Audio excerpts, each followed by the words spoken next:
Imhotep, peuple africain, je suis le vénérable chef Mwanda Mwanda, chef sacrificateur Nganga au sacerdoce ancestral.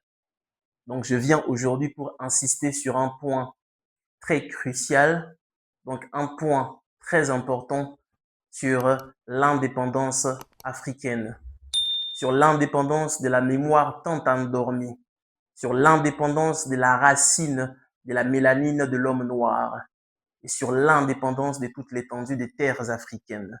Alors, il faut savoir que nous avions plusieurs fois entendu parler des indépendances des pays africains. Alors, aujourd'hui, moi, Nganga, Mwanda, Mwanda, je vous dis que vous êtes souvent posé, des questions, mais comment est-ce que euh, plusieurs mois et en plusieurs dates nous fêtons les indépendances des pays africains, par exemple le Congo, la RDC et le Sénégal et ainsi de suite. Mais bizarrement, malgré ces termes indépendance, nous avons, toujours aujourd'hui des problèmes économiques, des problèmes politiques, des problèmes même sociaux. Alors, le problème, c'est quoi? C'est que nous avons résolu le problème au niveau des fruits et des feuilles et des branches, mais nous avons oublié de résoudre le problème qui est dans la racine. Alors, il faut savoir que comme tout arbre, quand un arbre, a un problème, on ne résout pas le problème à travers les fruits. Quand un arbre a un problème, on ne résout pas ses problèmes à travers le chlorophylle de feuilles, ni à travers le tronc. Il faut revoir quelle graine a été plantée. Voilà dont je parle de l'indépendance mystique. Car il faut savoir que le mysticisme, qu'on appelle la lumière intérieure, est la base même de l'évolution de l'être humain.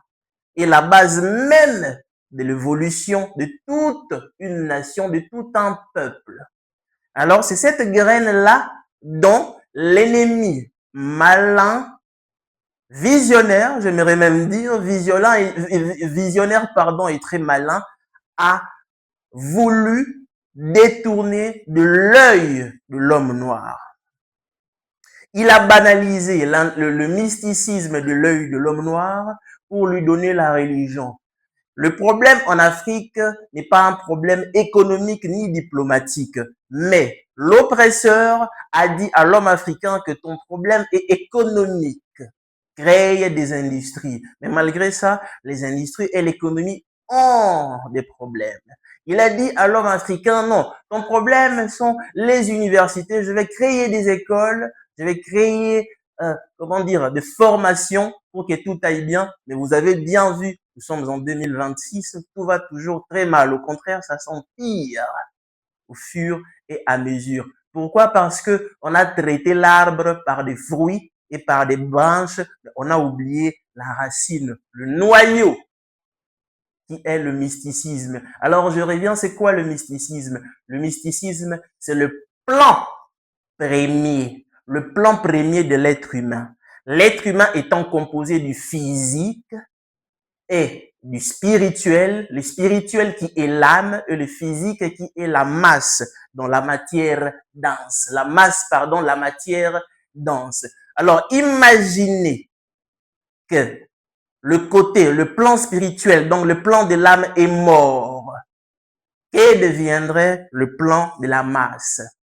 La masse serait mort. Mais si la masse est morte, le plan spirituel, le plan de l'âme existerait toujours. Alors voilà, donc, cette grande erreur qu'ont fait malheureusement nos politiciens. Lumumba, je n'en veux pas à Lumumba. Il a fait son travail, mais il n'a pas terminé l'indépendance diplomatique. Il n'a pas terminé. Voilà pourquoi j'appelle l'indépendance du Congo, de la RDC par exemple, et de la RDC, je prends par exemple, est une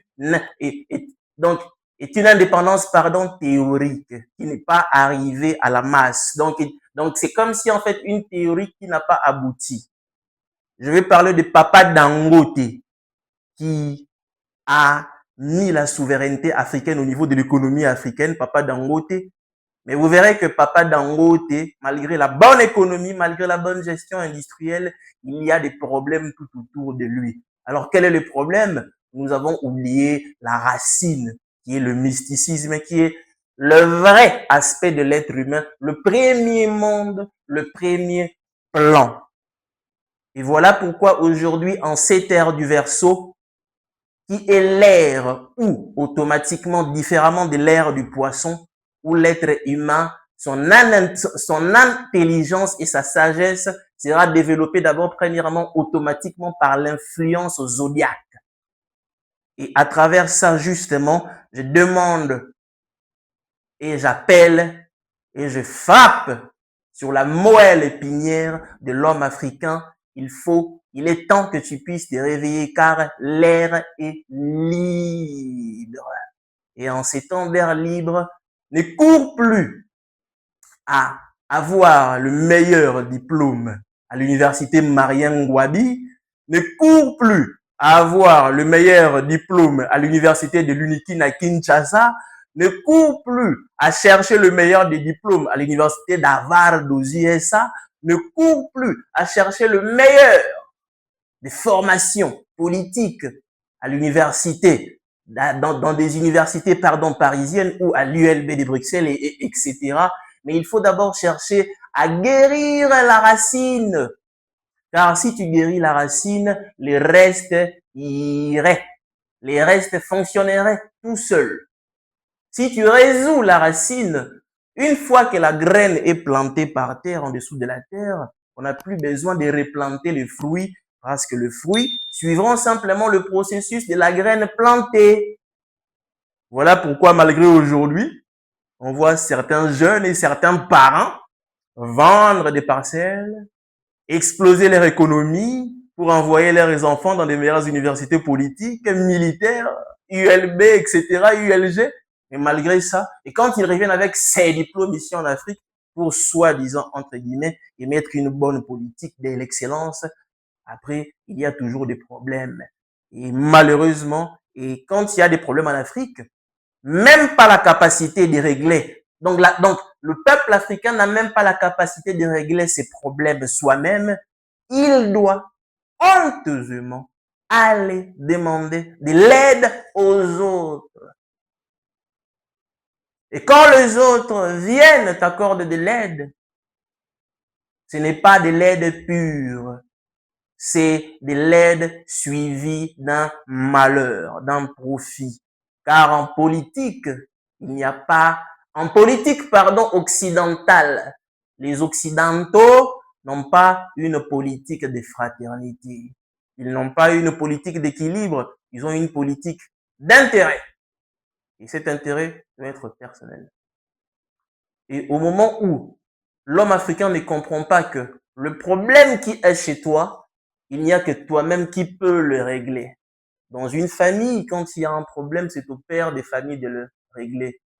Il y a un proverbe, un dicton, j'aimerais même dire, en lingala qui dit nyama oyo aliaka lidesu autaka kaka na kati ya lidesu, qui insinue que chaque problème qui vient de toi, il n'y a que toi qui puisses le régler.